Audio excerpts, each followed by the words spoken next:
question of protectionism, and all these three countries would have to enjoy the possibility of market with lower competition.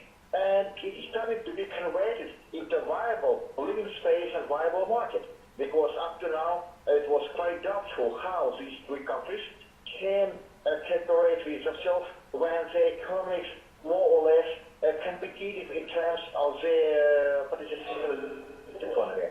So this is a great perspective for all three countries, and great perspective for China, which already demonstrated that it is extremely interesting in the custom area. And that was QTH-Moscow, Assistant Professor of Political Theory Department at the Moscow State Institute of International Relations.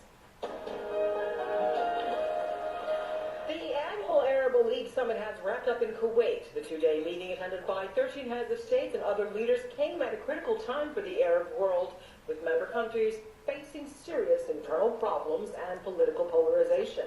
Syrian crisis and unrest in Egypt dominated the agenda of the summit.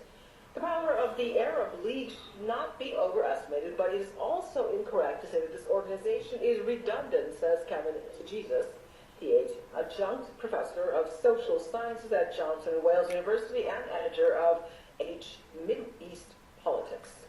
Given the deep divisions in the region, the ability to host a summit, the ability to find some consensus on particular issues such as Syria, such as Lebanon, such as the Israel-Palestine conflict, means that the internal dynamics of the Arab League are not so overwhelming that they would cause the organization not to function. So hosting a summit amidst these divisions reflects a certain maturity within the Arab League and a certain determination to, in fact, continue to press as a united bloc as the region is deeply steeped in quite a good deal of political turmoil.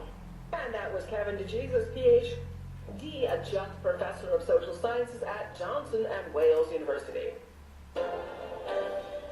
Hello and welcome to the latest edition of WRU on Radio VR with me, Peter Lekarev. It seems that every time something bad happens, someone tries to find a scapegoat. And in this day and age, apart from living and breathing scapegoats, media gets the blame.